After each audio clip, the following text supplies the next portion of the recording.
Name and ಫೇಮ್ಗೆ ನೀನೇ ಇದೆಲ್ಲ ಮಾಡಿದೆ, ಆ ವಿಷಯ ನನಗೆ ತಿಳಿಯಲ್ವಾ ಅಂತ ಕೇಳ್ತಾ ರುದ್ರ. ಆ ಮಾತಿಗಳು ಸ್ವಲ್ಪ ತಡಬಡಾಯಿಸಿದ್ಲು. ನೋಡು, ಇನ್ನೊಮ್ಮೆ ನಾನು ಎಲ್ಲಿ ಕಂಡ್ರೂ ಭೇಟಿಯಾಗೋದಕ್ಕೆ ಪ್ರಯತ್ನಿಸಿದ್ರೆ ಕೊಂದು ಬಿಡ್ತೀನಿ. ನನ್ನ ಪರ್ಸ್ನಲ್ ಸ್ಪೇಸ್ ದಾಟಿ ಹೊರಗಿರೋ ಯಾರನ್ನು ನಾನು ಒಪ್ಕೊಳ್ಳೋದಿಲ್ಲ. ನಿನಗೂ ನನಗೂ ನಿಜಕ್ಕೂ ಸೆಟ್ ಆಗಲ್ಲ, ಹೋಗಿ ಕೆಲಸ ನೋಡ್ಕೋ ಅಂದ ರುದ್ರ. ಆ ಮಾತಿಗೆ ಮುಖ ಸಣ್ಣದು ಮಾಡ್ಕೊಂಡು ಅಲ್ಲಿಂದ ಓಟ್ ಹೋದ್ಲು ವೀಣಾ. ಅವಳು ಓಟ್ ಹೋದ ಕೂಡಲೇ ರಂಜಿನಿ ತನ್ನ ಹತ್ರ ಬರ್ತಾಳೇನೋ ಅಂತ ನೋಡ್ದ ರುದ್ರ.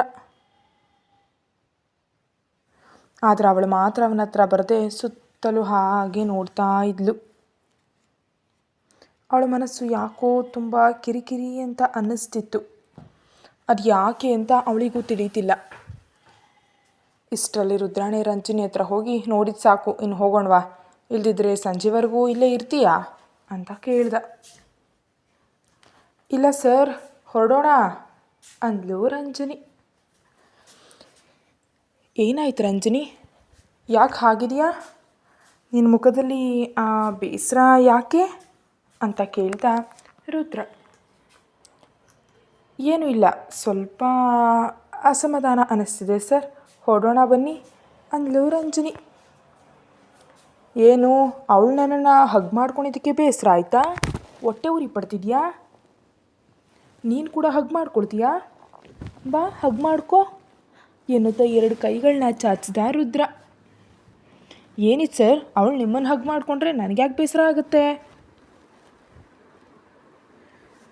ಇದು ಮರಿ ಚೆನ್ನಾಗಿದೆ. ಆದರೂ ನನ್ನ ಬಗ್ಗೆ ನೀವು ಏನಂತ ಅಂದ್ಕೊಂಡಿದ್ದೀರಾ? ಎಷ್ಟೇ ಲವ್ ಫೇಲ್ಯೂರ್ ಆದರೂ ಮಾತ್ರಕ್ಕೆ ಇನ್ನೊಂದು ಹಾಗೆ ಎಲ್ಲರನ್ನ ನಂಬ್ತಾನೇ ಇರ್ತೀನಿ ಅಂತಾನಾ? ನನಗೆ ನಿಮ್ಮನ್ನು ನೋಡಿದ್ರೇ ಅರ್ಥ ಆಗ್ತಿದೆ, ನೀವು ದೊಡ್ಡ ಪ್ಲೇ ಬಾಯ್ ಅಂತ. ನಿಮ್ಮಂಥವರಿಂದ ದೂರ ಇರಬೇಕು. ಆದರೆ ನನ್ನ ಕರ್ಮ ಏನಂದರೆ ನಾನು ನಿಮ್ಮ ಹತ್ತಿರವೇ ಕೆಲಸ ಮಾಡಬೇಕಾಗಿದೆ, ನಿಮ್ಮ ಜೊತೆಯಲ್ಲೇ ಪ್ರತಿ ಕ್ಷಣ ಇರಬೇಕಾಗಿದೆ. ಕ್ಷಮಿಸಿ, ಹೀಗಂದಿದ್ದಕ್ಕೆ ಬೇಸರ ಮಾಡಿಕೊಡ್ಬೇಡಿ. ಆದರೆ ನನ್ನ ಮನಸ್ಸು ಸರಿ ಇಲ್ಲ, ಅದಕ್ಕೆ ಏನೇನೋ ಬಡಬಡಿಸ್ತಿದ್ದೀನಿ. ಪ್ಲೀಸ್ ರೂಮಿಗೆ ಹೋಗೋಣ ಸರ್ ಅಂದ್ಲು ರಂಜಿನಿ. ಅವಳ ಮಾನಸಿಕ ಸ್ಥಿತಿ ಅರ್ಥವಾಗ್ತಿದ್ದ ರುದ್ರ ಅವಳು ಅಂದಂತಹ ಮಾತುಗಳಿಗೆ ಸ್ವಲ್ಪವೂ ಬೇಸರ ಮಾಡಿಕೊಳ್ಳದೆ ಸಣ್ಣದಾಗಿ ನಕ್ಕು, ನಡಿ ಹೋಗೋಣ ಅಂತ ಅಂದ.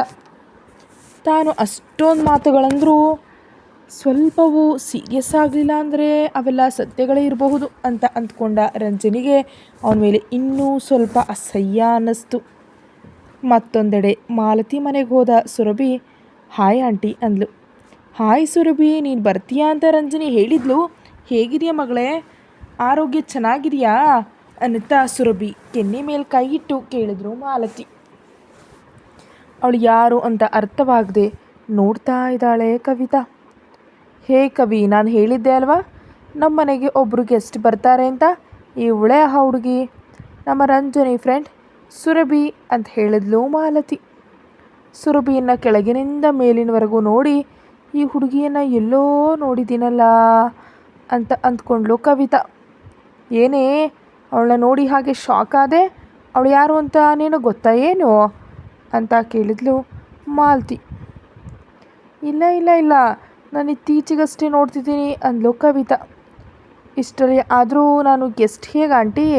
ರಂಜನಿ ಅಕ್ಕ ಹೇಳಿದಾಳೆ ಇದು ನನ್ನ ಮನೆ ಇದ್ದ ಹಾಗೆ ಅಂತೆ, ನಾನು ಯಾವಾಗ ಬೇಕಾದರೂ ಇಲ್ಲಿಗೆ ಬರ್ಬೋದಂತೆ. ನೀವು ಗೆಸ್ಟ್ ಅಂದರೆ ನೀವು ಕರೆದಾಗಲೇ ಬರಬೇಕು ಮತ್ತೆ ಅಂತ ಮುನಿಸಿನಿಂದ ಅಂದ್ಲು ಸುರಭಿ. ಓ ಇಲ್ಲ ಇಲ್ಲ, ನೀನು ಗೆಸ್ಟ್ ಅಲ್ಲ, ಈ ಮನೆಯ ಮನುಷ್ಯಳು, ಓಕೆನಾ? ನಿನಗಾಗಿ ಸ್ವಲ್ಪ ತಿನ್ನೋದಕ್ಕೆ ಸ್ನ್ಯಾಕ್ಸ್ ಮಾಡಿದ್ದೀನಿ, ತರ್ತೀನಿ ಅನ್ನುತ್ತಾ ಅಡುಗೆ ಮನೆಗೆ ಹೋದ್ಲು ಮಾಲತಿ. ಹಾಯ್ ಆಂಟಿ, ನಿಮ್ಮ ಹೆಸರೇನು ಅಂತ ಕೇಳಿದ್ಲು ಸುರಭಿ. ನನ್ನ ಹೆಸರು ಕವಿತಾ ಕಣಮ್ಮ, ನಾನು ಮಾಲತಿ ಫ್ರೆಂಡ್, ಮತ್ತು ರಂಜಿನಿನ ಚಿಕ್ಕಂದಿನಿಂದ ನಾನೇ ಜಾಸ್ತಿ ಬೆಳೆಸಿದ್ದು ಅಂತ ಹೇಳಿದ್ಲು ಕವಿತಾ. ಹೋ, ತುಂಬ ಸಂತೋಷ ಆಂಟಿ ಅಂತ ನಕ್ಕದ್ಲು ಸುರಭಿ. ಇಷ್ಟರಲ್ಲಿ ಒಂದು ಪ್ಲೇಟ್ನಲ್ಲಿ ಪಕೋಡ ತಂದು ಸುರಭಿಗೆ ನೀಡಿ, ಇವುಗಳನ್ನ ತಿಂತಾ ಇರು, ನಿನಗಾಗಿನಾದರೂ ಜ್ಯೂಸ್ ರೆಡಿ ಮಾಡ್ತೀನಿ ಅನ್ನುತ್ತಾ ಒಳಗಡೆ ಹೋಗ್ತಿದ್ರೆ, ಆಂಟಿಯೇ ನಾನು ನಿಮ್ಮ ಗೆಸ್ಟ್ ಅಲ್ಲ, ಜ್ಯೂಸ್ ಆಮೇಲೆ ಮಾಡ್ಕೊಳ್ಳೋಣ, ಪ್ಲೀಸ್ ಇಲ್ಲೇ ಕೂತ್ಕೊಳ್ಳಿ, ನಾವು ಮಾತಾಡೋಣ ಅಂದ್ಲು ಸುರಭಿ. ಆ ಮಾತಿಗೆ ಮಾಲತಿ ಕೂತು ಸುರಭಿಯೊಂದಿಗೆ ಮಾತಾಡ್ತಾ ಇರುವಾಗ ಸುರಭಿಯನ್ನೇ ಗಮನಿಸ್ತಾ ಇದ್ದಾಳೆ ಕವಿತಾ. ಸ್ವಲ್ಪ ಹೊತ್ತು ನೋಡಿದಾಗ ಅವಳ ಮುಖದಲ್ಲಿ ಬಣ್ಣಗಳು ವೇಗವಾಗಿ ಬದಲಾಗೋದಲ್ಲದೆ ಕಣ್ಣುಗಳೆರಡು ಕೋಪದಿಂದ ಕೆಂಪಾದವು. ಸುರಭಿ ಮಾಲತಿ ಮಾತಾಡ್ಕೊಳ್ತಿರುವಾಗ ಸುರಭಿಯನ್ನು ಗಮನಿಸ್ತಿದ್ದ ಕವಿತಾಗೆ ಅವಳು ಯಾರು ಅಂತ ಅರ್ಥವಾದೊಡನೆ ಮುಖದಲ್ಲಿ ಬಣ್ಣ ಬದಲಾಗೋದಷ್ಟೇ ಅಲ್ಲದೆ ಕೋಪ ಉಕ್ಕು ಬಂತು. ಆದರೆ ಸುರಭಿ ಯಾರು ಅಂತ ಮಾಲತಿಗೆ, ರಂಜನಿ ಮಾಲತಿ ಯಾರು ಅಂತ ಸುರಭಿಗೆ ತಿಳಿಯೋದೋ ಏನೋ ಅಂತ ಅಂದ್ಕೊಂಡ ಕವಿತಾ ಕೂಡಲೇ ತನ್ನ ತಿಳಿದ ವಿಷಯವನ್ನು ಖಚಿತಪಡಿಸ್ಕೊಳ್ಳೋದಕ್ಕೆ, ಮಾಲತಿ ಹೋಗಿ ಜ್ಯೂಸ್ ತೊಗೊಂಡು ಬಾ, ಅವಳು ತಿನ್ನೋದು ಮುಗಿದಿದೆ ಅಂದ್ಲು. ಓ, ನಮ್ಮ ಮಾತಿನಲ್ಲಿ ಬಿದ್ದು ಈ ವಿಷಯವನ್ನೇ ಮರ್ತು ಹೋದೆ, ಇರು ನಿನಗಾಗಿ ಒಳ್ಳೆ ಜ್ಯೂಸ್ ತಯಾರು ಮಾಡ್ತೀನಿ ಅನ್ನುತ್ತಾ ಅಡುಗೆ ಮನೆಗೆ ಹೋದ್ಲು ಮಾಲತಿ. ಹೋಗ್ತಿರೋ ಅವಳನ್ನು ಪ್ರೀತಿಯಿಂದ ನೋಡಿದ್ಲು ಸುರಭಿ. ಹುಟ್ಟಿದಿಂದ ತಮಗಾಗಿ ತಮ್ಮ ತಾಯಿ ಯಾವತ್ತೂ ಹೀಗೆ ಏನನ್ನೂ ಮಾಡಿಕೊಟ್ಟಿರಲಿಲ್ಲ. ಎಲ್ಲ ಕೆಲಸದವರೇ ಮಾಡ್ತಿದ್ರು, ಕನಿಷ್ಠ ಬಡಿಸ್ತಾನೂ ಇರಲಿಲ್ಲ. ಮಾಲತಿ ಹಾಗೆ ನೋಡ್ಕೊಳ್ತಿದ್ರೆ ಹೊಸದಾಗಿ ಇಷ್ಟ ಆಗ್ತಿದೆ. ಮಾಲತಿಯನ್ನೇ ಇಷ್ಟಪಟ್ಟು ನೋಡ್ತಿರೋ ಸುರಭಿ ಬಳಿ, ಅಮ್ಮ ಸುರಭಿ, ನಿಮ್ಮ ಪೋಷಕರು ಎಲ್ಲಿರ್ತಾರೆ ಅಂತ ಕೇಳಿದ್ರು ಕವಿತಾ. ಅದಕ್ಕೆ ನಮ್ಮ ಪೋಷಕರು ಅಮರಾವತಿಲಿರ್ತಾರೆ ಆಂಟಿ, ಯಾಕೆ ಹೀಗೆ ಕೇಳ್ತಿದ್ದೀರಾ ಅಂತ ಕೇಳಿದ್ಲು ಸುರಭಿ. ಇಲ್ಲ, ನಿನ್ನನ್ನು ಎಲ್ಲೋ ನೋಡಿದ ಹಾಗೆ ಅನ್ನಿಸ್ತು, ಅದಕ್ಕೆ ಕೇಳಿದೆ. ಅಷ್ಟಕ್ಕೂ ನಿಮ್ಮ ತಂದೆ ಹೆಸರೇನು, ಅವ್ರೇನು ಮಾಡ್ತಾರೆ ಅಂತ ಕೇಳಿದ್ಲು ಕವಿತಾ. ನಮ್ಮ ತಂದೆಯ ಹೆಸರು ಚಂದ್ರರಾವ್, ಅವರು ಪ್ರಸ್ತುತ ಮಂತ್ರಿಯಾಗಿ ಕೆಲಸ ಮಾಡ್ತಿದ್ದಾರೆ ಅಂತ ಹೇಳಿದ್ಲು ಸುರಭಿ. ಆ ಮಾತಿನಿಂದ ತನ್ನ ಸಂಶಯ ಸಂಪೂರ್ಣ ಸತ್ಯವಾದ್ರಿಂದ ಶಾಕ್ ಆದ ಕವಿತಾ, ಈ ಹುಡುಗಿ ಯಾಕೆ ಇವರ ಜೀವನದೊಳಗೆ ಬಂದ್ಲು, ಇವರು ಒಂದು ಮಟ್ಟಿಗೆ ಹ್ಯಾಪಿಯಾಗಿ ಬದುಕ್ತಿದ್ದಾರೆ, ಹಾಗಿರುವಾಗ ಈ ಹುಡುಗಿಯಿಂದ ಇವರ ಜೀವನದಲ್ಲಿ ಎಂಥ ಚಂಡಮಾರುತ ಹೇಳುತ್ತೋ ಏನೋ. ರಂಜನಿಗೆ ಈ ಹುಡುಗಿ ಯಾರು ಅಂತ ಗೊತ್ತಿದೆಯೇ, ಗೊತ್ತಿದ್ದು ಅವಳ ಜೊತೆ ಗೆಳೆತನ ಮಾಡ್ತಿದ್ದಾಳಾ, ಇಲ್ಲ ಅಂದರೆ ತಿಳಿಯದೆ ಅವಳನ್ನ ಹತ್ತಿರಕ್ಕೆ ಬಿಟ್ಕೊಂಡಿದ್ದಾಳಾ ಅಂತ ಆಲೋಚನೆ ಮಾಡ್ತಾ ಇದ್ದಾಳೆ ಕವಿತಾ. ಏನಾಂಟಿ, ಏನೋ ಆಲೋಚನೆ ಮಾಡ್ತಿದ್ದೀರಿ, ನಮ್ಮ ಪೋಷಕರು ಯಾರು ಅಂತ ನಿಮಗೆ ಗೊತ್ತಾ ಅಂತ ಕೇಳಿದ್ಲು ಸುರಭಿ. ಅಯ್ಯೋ, ನಿಮ್ಮ ಪೋಷಕರು ತಿಳಿಯದೇ ಇರೋದಕ್ಕೆ ಆಗುತ್ತಾ, ಅವರು ಎಲ್ರಿಗೂ ಗೊತ್ತು ತಾನೇ, ಹಾಗೆ ನನಗೂ ಗೊತ್ತು. ಅದನ್ನೇ ನಿನ್ನ ಎಲ್ಲೋ ನೋಡಿದಾಗ ಅನ್ನಿಸ್ತು, ನಿಮ್ಮ ಫ್ಯಾಮಿಲಿ ಫೋಟೋದಲ್ಲಿ ನೋಡಿರ್ತೀನಿ ಬಿಡು ಅಂತ ಕವರ್ ಮಾಡಿದ್ಲು ಕವಿತಾ. ಅವಳ ಧ್ವನಿಯಲ್ಲಿ ಏನೋ ಬದಲಾವಣೆ ಕಂಡದ್ರಿಂದ, ಏನಾಯ್ತು ಆಂಟಿ, ಏನೋ ಟೆನ್ಷನ್ ಆಗ್ತಿದ್ದೀರಾ, ನಿಮಗೆ ಬಿ ಪಿ ಏನಾದರೂ ಇದೆಯಾ ಅನ್ನುತ್ತಾ ಸಲಿಗೆಯಿಂದ ಅವಳ ಕೈ ಹಿಡಿದು ಕೇಳಿದ್ಲು ಸುರಭಿ. ಆ ಮಾತಿಗೆ ನಾರ್ಮಲ್ ಆಗೋದಕ್ಕೆ ಪ್ರಯತ್ನಿಸ್ತಾ, ಅಂಥದ್ದೇನಿಲ್ಲ, ಆದರೆ ಏನು ಓದ್ತಿದ್ಯಾ ಅಂತ ಕೇಳಿದ್ಲು ಕವಿತಾ. ನಾನು MBBS second year student aunty ಅಂತ ಹೇಳಿದ್ಲು ಸುರಭಿ. ಹೋ, ಅದಕ್ಕೇನಾ, ಆಗಲೇ ಡಾಕ್ಟರ್ ಥರ ಕೈನ ಹಿಡ್ಕೊಂಡಿದ್ಯಾ ಅಂದ್ಲು ಕವಿತಾ. ಅದಕ್ಕೆ ಸುರಭಿ ಸಣ್ಣದಾಗಿ ನಕ್ಕದ್ಲು. ಇಷ್ಟರಲ್ಲಿ ಮಾಲತಿ ಜ್ಯೂಸ್ ತರೋದಕ್ಕೆ ಅದನ್ನು ಕುಡಿದ ಸುರಭಿ ಇನ್ನು ಸ್ವಲ್ಪ ಹೊತ್ತು ಅವರೊಂದಿಗೆ ಕಾಲ ಕಳೆದು ಇನ್ನು ಹಾಸ್ಟೆಲ್ಗೆ ಹೋಗ್ತೀನಿ ಆಂಟಿ ಅಂದ್ಲು. ಅಯ್ಯೋ, ಅಷ್ಟರಲ್ಲೇನಾ, ಡಿನ್ನರ್ ಮಾಡಿ ಈ ದಿನ ಇಲ್ಲೇ ಇರು, ಒಂದೇ ಸಲ ನಾಳೆ ಬೆಳಗ್ಗೆ ಕಾಲೇಜಿಗೆ ಹೋಗು ಅಂದ್ಲು ಮಾಲತಿ. ಇಲ್ಲ ಆಂಟಿ, ನಾನು ಬ್ಯಾಗ್ ಕೂಡ ತಂದಿಲ್ಲ, ಇನ್ನೊಮ್ಮೆ ಯಾವಾಗಲಾದರೂ ಬರ್ತೀನಲ್ವಾ ಆಗಿರ್ತೀನಿ, ಈ ದಿನ ಮಾತ್ರ ಹೋಗ್ತೀನಿ ಅಂದ್ಲು ಸುರಭಿ. ಸರಿ, ಹಾಗಾದರೆ ಊಟ ಮಾಡಿ ಹೋಗು ಅಂದ್ಲು ಮಾಲತಿ. ಈಗಾಗಲೇ ತಡ ಆಗಿದೆ ಆಂಟಿ, ಸ್ವಲ್ಪ ಕ್ಲಾಸ್ ವರ್ಕ್ ಕೂಡ ಇದೆ, ಮುಗಿಸ್ಬೇಕು ಅಂದ್ಲು ಸುರಭಿ. ಸರಿ, ಕೆಲಸ ಇದೆ ಅಂತಿದ್ಯಾ, ಅದಕ್ಕೆ ಬಿಡ್ತಿದ್ದೀನಿ, ನಿನಗಾಗಿ ಸಾರು ಪಲ್ಯ ಪ್ಯಾಕ್ ಮಾಡ್ತರ್ತೀನಿ, ಹಾಸ್ಟೆಲ್ಗೆ ಹೋಗ್ತೀನೋ, 20 ನಿಮಿಷ ಇರು ಅನ್ನುತ್ತಾ ಒಳಗಡೆ ಹೋಗಿ 2 ಪೊಟ್ಟಣ ಕಟ್ಟಿ ಕೊಟ್ಟಳು ಮಾಲತಿ. ಅವುಗಳನ್ನ ತಗೊಂಡು ಹೊರ್ಟು ಹೋದ್ಲು ಸುರಭಿ. ಅವಳನ್ನ ಕಳಿಸ್ಬಂದ ಮಾಲತಿ ಬಳಿ, ನಿನಗವಳು ಯಾರು ಅಂತ ಗೊತ್ತಾ ಮಾಲತಿ ಅಂತ ಕೇಳಿದ್ಲು ಕವಿತಾ. ಯಾರವಳು, ನನಗೆ ಗೊತ್ತಿಲ್ಲ, ನಮ್ಗೆ ಗೊತ್ತಿರೋವ್ರ ಮಗಳ ಅಂತ ಕೇಳಿದ್ಲು ಮಾಲತಿ. ಹೋ, ನಿನಗೆ ಗೊತ್ತಿಲ್ವಾ ಅವಳು ಪೋಷಕರು ಯಾರು ಅಂತ ತಿಳ್ಕೊಳ್ಳದೆ ಇಷ್ಟು ಅಭಿಮಾನ ತೋರಿಸ್ತಿದ್ಯಾ ಅಂತ ಕೇಳಿದ್ಲು ಕವಿತಾ. ಅರೆ, ಅಭಿಮಾನ ತೋರಿಸೋದಕ್ಕೆ ಅವೆಲ್ಲ ಬೇಕಾ, ಬಲೆ ಇದೆಯಾ ಕವಿತಾ. ಸರಿ, ಅದರ ಅಷ್ಟಕ್ಕೂ ಅವಳು ಪೋಷಕರು ಯಾರು ಅಂತ ಹೇಳಿಲ್ಲ ಅಂತ ಕೇಳಿದ್ಲು ಮಾಲತಿ. ಈಗ ತಿಳ್ಕೊಂಡು ಏನು ಮಾಡ್ತೀಯ ಬಿಡು, ಅಂತ ಇಂಪಾರ್ಟೆಂಟ್ ವಿಷಯ ಏನಲ್ಲ, ಆದರೆ ಎಲ್ಲ ಅಡುಗೆನ ಅವಳಿಗೆ ಕೊಟ್ಬಿಟ್ಟೆ, ಮತ್ತು ಈಗ ನಾವು ಅಡುಗೆ ಮಾಡಬೇಕಾ ಅಂದ್ಲು ಕವಿತಾ. ಹೇಗಿದ್ದರೂ ಅನ್ನ ಇಡಬೇಕು, ಸಾರು ಮಾಡಬೇಕು, ಅದರ ಬದಲು ಉಪ್ಪಿಟ್ಟು ಮಾಡಿಕೊಂಡ್ರೆ ಸೆಟ್ ಆಗಿಬಿಡುತ್ತೆ ಅಂದ್ಲು ಮಾಲತಿ. ಸರಿ, ಅದನ್ನೇ ಮಾಡು. ಆದರೆ ಒಂದು ವಿಷಯ ಹೇಳ್ತೀನಿ ಕೇಳು ಮಾಲತಿ, ಯಾರನ್ನು ಕೂಡ ಕುರುಡಾಗಿ ನಂಬೇಡ. ಈಗಾಗಲೇ ನಿನ್ನ ಜೀವನದಲ್ಲಿ ಕಂಡಿದ್ದು ಸಾಕು. ಇನ್ನು ನೀನು ಹೀಗೆ ಅಮಾಯಕಳಾಗಿದ್ದರೆ ಈಗ ನಿನ್ನ ಜೊತೆಗೆ ನಿನ್ನ ಮಗಳು ಕೂಡ ನಿನ್ನ ಅಮಾಯಕತೆಯಿಂದ ಕಷ್ಟಪಡಬೇಕಾಗತ್ತೆ ಅಂತ ಹೇಳಿದ್ಲು ಕವಿತಾ. ಈಗ ಏನಾಗಿದೆ ಅಂತ ಇಷ್ಟು ಕ್ಲಾಸ್ ತಗೊಳ್ತಿದ್ಯಾ ಅಂತ ಕೇಳಿದ್ಲು ಮಾಲತಿ. ಏನಾಗಿಲ್ಲ ಬಿಡು, ಆದರೆ ಏನು ಆಗಬಾರ್ದು ಅಂತ ಹೇಳ್ತಾ ಇದ್ದೀನಿ ಅಂದ್ಲು ಕವಿತಾ. ಸರಿ ಸರಿ, ನೀನು ಟೆನ್ಷನ್ ಆಗಬೇಡ, ನಾನು ಜಾಗ್ರತೆಯಾಗಿರ್ತೀನಿ ಬಿಡು, ನಮಗಾಗಿ ತಿಂಡಿ ಮಾಡ್ತರ್ತೀನಿ ಅಂತ ಅಂದ್ಲು ಮಾಲತಿ. ನಡಿ, ನಾನು ಕೂಡ ಬರ್ತೀನಿ, ಇಬ್ಬರು ಸೇರಿ ಮಾಡೋಣ ಅನ್ನುತ್ತಾ ಅವಳ ಹಿಂದೆ ಹೋದ್ಲು ಕವಿತಾ. ಸ್ವಲ್ಪ ಹೊತ್ತಿಗೆ ಇಬ್ಬರು ಸೇರಿ ಉಪ್ಪಿಟ್ಟು ತಯಾರು ಮಾಡಿಕೊಂಡು ತಿಂದರು. ಆದರೂ ಕವಿತಾಗೆ ಮಾತ್ರ ಪದೇ ಪದೇ ಸುರಭಿಯ ಪೋಷಕರ ಬಗ್ಗೆ ಆಲೋಚನೆ ಬರ್ತಿದೆ. ಸುರಭಿಯನ್ನು ನೋಡ್ತಿದ್ರೆ ಅಮಾಯಕತೆ ತುಂಬಿದ ಹುಡುಗಿಯಂತೆ ಕಾಣ್ತಾಳೆ, ಆದರೆ ಆ ಚಂದ್ರನ ಮಗಳು ಅಂದ ಕೂಡಲೇ ಅವಳನ್ನ ಒಪ್ಕೊಳ್ಳೋದಕ್ಕೆ ಮನಸ್ಸು ಬರ್ತಿಲ್ಲ. ರಂಜನಿ ಕಾಲ್ ಮಾಡೋದು ಚೆನ್ನಾಗಿತ್ತು, ಅವಳ ಜೊತೆ ಈ ವಿಷಯದ ಬಗ್ಗೆ ಚರ್ಚೆ ಮಾಡಬಹುದು ಅಂತ ಅಂದ್ಕೊಂಡ್ಳು. ಇವೇನೂ ತಿಳಿಯೋದು ಮಾಲತಿ ಯಾವಾಗಲೂ ಇರುವಂತೆ ನಾರ್ಮಲ್ ಆಗಿದ್ದಾಳೆ. ಮತ್ತೊಂದೆಡೆ ರಂಜನಿ, ರುದ್ರ ಇಬ್ಬರು ರೂಮಿಗೆ ಬಂದರು. ಒಳಗಡೆ ಬರ್ತಿದ್ದಂತೆಯೇ ತನ್ನ ರೂಮಿಗೆ ಹೊರಟು ಹೋದ್ಲು ರಂಜನಿ. ಅವಳನ್ನು ನೋಡುತ್ತಲೇ ಸಣ್ಣದಾಗಿ ನಕ್ಕು, ನೀನು ನಿನ್ನ ಗತಕಾಲವನ್ನು ಮರೆತು ಫ್ಯೂಚರನ್ನು ಒಪ್ಕೊಳ್ತಿದ್ಯಾ ರಂಜನಿ? ಆ ವಿಷಯ ನಿನಗೆ ತಿಳಿತಿಲ್ಲ. ಮತ್ತು ನಿನ್ನ ಮನಸ್ಸಿನಲ್ಲಿ ಎಲ್ಲೋ ಒಂದು ಕಡೆ ನನ್ನ ಮೇಲೆ ಏನೋ ಫೀಲಿಂಗ್ ಇದೆ. ಅದಕ್ಕೆ ವೀಣಾ ಬಂದು ನನ್ನ ಹಗ್ ಮಾಡ್ಕೊಂಡು ಕೂಡಲೇ ನೀನು ತುಂಬ ಬೇಸರ ಮಾಡಿಕೊಂಡೆ. ಇದು ನನಗೆ ಹ್ಯಾಪಿ ಮೂಮೆಂಟ್, ಕೂಡಲೇ ಸೆಲೆಬ್ರೇಟ್ ಮಾಡ್ಕೊಳ್ಬೇಕು ಅನ್ನುತ್ತಾ ರಿಸೆಪ್ಷನ್ಸ್ಗೆ ಕಾಲ್ ಮಾಡಿ ತನಗೆ ಬೇಕಾದನ್ನು ಆರ್ಡರ್ ಮಾಡಿದ ರುದ್ರ.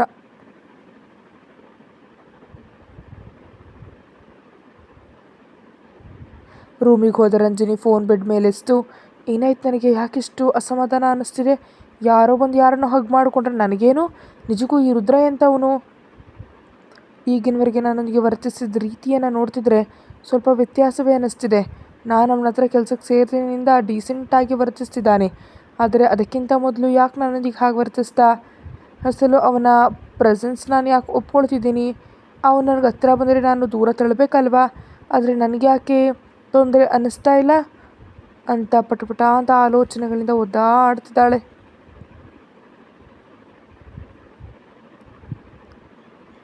ಇನ್ನು ಅದೇ ಸಮಯದಲ್ಲಿ ರುದ್ರ ಮಾತ್ರ ವಿಸ್ಕಿಯಲ್ಲಿ ಐಸ್ ಕ್ಯೂಬ್ಸ್ ಹಾಕ್ಕೊಂಡು ಕುಡಿಯುತ್ತಾ ಎಂಜಾಯ್ ಮಾಡ್ತಾ ಇದ್ದಾನೆ.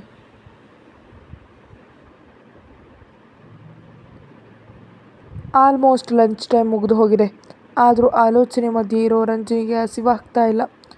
ಆನಂದದಿಂದ ಇರೋ ರುದ್ರನಿಗೆ ಹಸಿವಾಗ್ತಿಲ್ಲ. ಹಾಗೆ ಆಲೋಚಿಸ್ಲೇ ಬೆಡ್ ಮೇಲೆ ಹೊರಗಿ ಯಾವಾಗಲೂ ನಿದ್ರೆಗೆ ಜಾರಿದ್ಲು ರಂಜನಿ.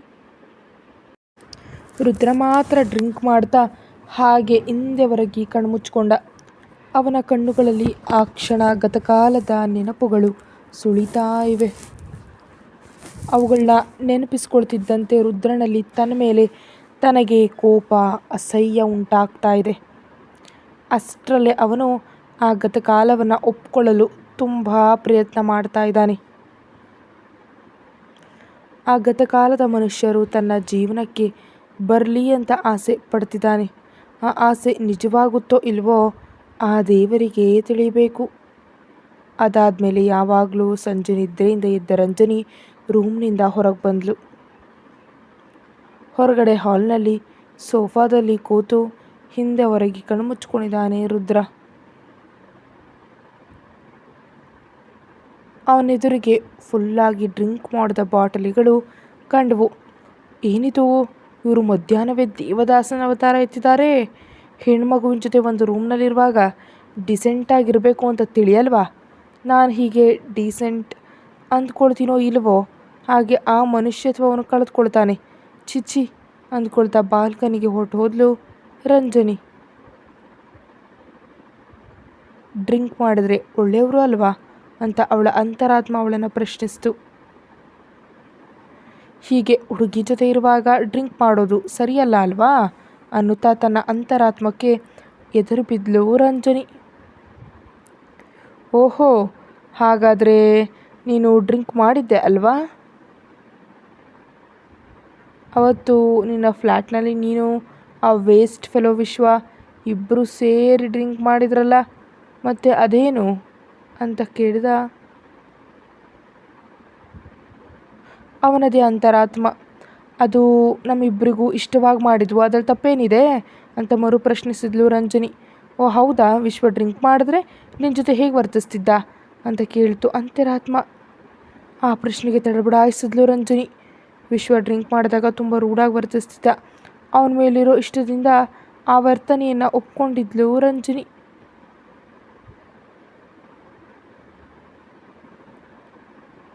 ಇನ್ಫ್ಯಾಕ್ಟ್ ಅದಕ್ಕೆ ಅಭ್ಯಾಸವಾಗಿತ್ತು. ಅದರಲ್ಲೂ ಆ ಸಮಯದಲ್ಲಿ ರಂಜನಿ ಕೂಡ ಸ್ವಲ್ಪ ಡ್ರಿಂಕ್ ಮಾಡಿದ್ರಿಂದ ಕಷ್ಟ ಅನ್ನಿಸ್ತಿರ್ಲಿಲ್ಲ. ಏನು ಆಲೋಚಿಸ್ತಿದ್ಯಾ ಮತ್ತೆ ರುದ್ರ? ಅವ್ರು ಡ್ರಿಂಕ್ ಮಾಡಿದ್ದಾರೆ, ನೀನೇನಾದರೂ ಅಟ್ಲೀಸ್ಟ್ ಒಂದು ಮಾತು ಕೂಡ ಮಾತಾಡಲಿಲ್ಲ. ತನ್ನ ಹಣದಿಂದ ತಾನು ಬುಕ್ ಮಾಡಿದ ಸ್ಯೂಟ್ ರೂಮ್ನಲ್ಲಿ ಅವನು ಡ್ರಿಂಕ್ ಮಾಡ್ತಿದ್ದಿರೋ ಮಧ್ಯದಲ್ಲಿ ನಿನ್ನ ಅಧಿಕಾರ ಏನು ಅಂತ ಕೇಳ್ತು ಅಂತರಾತ್ಮ. ಆ ಮಾತಿಗೆ ಉತ್ತರ ನೀಡಲಾಗದೆ ಅಂತರಾತ್ಮವನ ಪಕ್ಕಕ್ಕೆ ತಳ್ಳಿ ಮತ್ತೆ ರುದ್ರನ ಕಡೆ ನೋಡಿದ್ಲು ರಂಜನಿ. ಅವನು ಹಾಗೆ ನಿದ್ರಿಸ್ತಿದ್ದಾನೆ, ಅದಕ್ಕೆ ಹೋಗಿ ಅವನ ಸೋಫಾದಲ್ಲಿ ಸರಿಯಾಗಿ ಅಡ್ಜಸ್ಟ್ ಮಾಡಿದ ರಂಜನಿ ಅವನ ಕಾಲಿನ ಬೂಟುಗಳು ಸಾಕ್ಸ್ಗಳನ್ನೆಲ್ಲ ತೆಗೆದ್ಲು. ಅದಾದಮೇಲೆ ಅವನ ಎದುರಿಗಿದ್ದ ಡ್ರಿಂಕ್ ಬಾಟಲಿ ಗ್ಲಾಸ್ ಎಲ್ಲವನ್ನ ಟ್ರೇನಲ್ಲಿ ಜೋಡಿಸಿಟ್ಟು ರಿಸೆಪ್ಷನ್ಸ್ಗೆ ಕಾಲ್ ಮಾಡಿ ಕಾಫಿ ಕುಯ್ಯೋದಕ್ಕೆ ಹೇಳಿದ್ಲು. ರುದ್ರನನ್ನು ನೋಡ್ತಿದ್ರೆ ಈಗಲೇ ಹೇಳೋ ಹಾಗೆ ಕಾಣ್ತಾ ಇಲ್ಲ. ರಂಜನಿಗೇನೋ ಮಧ್ಯಾಹ್ನ ಏನು ತಿನ್ನದೆ ಹಸಿವಾಗ್ತಾ ಇದೆ. ಈ ಸಮಯದಲ್ಲಿ ಫುಡ್ ತಿನ್ನಲಾಗದು. ಅದರಿಂದ ಕಾಫಿ ಆರ್ಡರ್ ಮಾಡಿದ್ಲು. ಕಾಫಿ ಬಂದಿದ್ದರಿಂದ ಅದನ್ನು ತಗೊಂಡು ರುದ್ರನಿಗೆ ಎದುರಿಗಿರೋ ಸೋಫಾದಲ್ಲಿ ಕೂತು ಕುಡಿಯುತ್ತಾ ಅವನನ್ನ ನೋಡೋದಕ್ಕೆ ಶುರು ಮಾಡಿದ ರಂಜನಿ. ನೋಡೋದಕ್ಕೆ ತುಂಬ ಫೇರ್ ಆಗಿದ್ದಾನೆ. ಅವನ ಗಡ್ಡ ಮುಖಕ್ಕೆ ಫುಲ್ ಅಟ್ರಾಕ್ಷನ್ ನೀಡ್ತಿದೆ. ಮ್ಯಾನ್ಲಿ ಲುಕ್ ಜೊತೆ 6 feet ಹೈಟ್ ಜೊತೆ ಜಿಮ್ ಬಾಡಿಯಿಂದ ಬಾಲಿವುಡ್ ಹೀರೋಗೆ ಯಾವ ಮಟ್ಟಿಗೂ ಕಡಿಮೆ ಇಲ್ಲ ಇವರು ಅಂತ ಅಂದ್ಕೊಂಡ ರಂಜನಿ ಸಣ್ಣದಾಗಿ ನಕ್ಕು. ಒಂದ್ಸಲ ಸೌಂದರ್ಯ ನೋಡಿ ಮೋಸ ಹೋಗಿದ್ದೀನಿ, ಇನ್ನೊಂದು ಸಲ ಆ ತಪ್ಪು ಮಾಡಬಾರ್ದು. ಆದರೂ ಇರಲು ಇಲ್ಲಿವರೆಗೆ ಸಿಂಗಲ್ಲಾಗಿ ಇರ್ತಾರೆ ಅಂದರೆ ನಾನು ನಂಬಲ್ಲ. ಹಣಕ್ಕೆ ಹಣ, ಆಸ್ತಿಗೆ ಆಸ್ತಿ, ಸೌಂದರ್ಯಕ್ಕೆ ಸೌಂದರ್ಯ, ಓದಿಗೆ ಓದು, ಹೆಸರಿಗೆ ಅಂತ ಅಂತಸ್ತಿರೋ ಇನ್ನೊಬ್ರು ಇರ್ತಾರೆ. ಈಗಾಗಲೇ ಡಜನ್ ಮಂದಿ ಜೊತೆ ರಿಲೇಷನ್ಶಿಪ್ ಮೇಂಟೈನ್ ಮಾಡ್ತಿರ್ತಾರೆ. ನಾನು 7ನೇ ನಂಬರ್ ಆಗಲ್ಲ ಅಂದ್ಕೊಳ್ತಾ ತಕ್ಷಣ ತನ್ನ ಆಲೋಚನೆ ತಾನೇ ನಾಚಿ ಅಲ್ಲಿಂದ ತನ್ನ ರೂಮ್ಗೆ ಹೊರಟೋದ್ಲು. ಯಾವಾಗಲೂ ರಾತ್ರಿ ನಿದ್ರೆಯಿಂದ ಎದ್ದ ರುದ್ರ ಫ್ರೆಶ್ ಆಗಿ ಬಂದು ರಂಜನಿ ರೂಮಿಗೆ ಬಾಗಿಲು ತಡ್ದ. ರಂಜನಿ ಬಾಗಿಲು ತೆರೆದು ಹೊರಗೆ ಬರ್ತಿದ್ದಂತೆ ಲಂಚ್ ಮಾಡಿದ್ಯಾ ಅಂತ ಕೇಳ್ದ. ಇಲ್ಲ ಎಂಬಂತೆ ತಲೆ ಅಲ್ಲಾಡಿಸಿದ್ಲು. ಏಯ್, ನಾನಿಲ್ದಿದ್ರೆ ರೆಸ್ಟೋರೆಂಟ್ಗೆ ಹೋಗಿ ಲಂಚ್ ಮಾಡ್ಲಿಕ್ಕಾಗಲ್ವಾ?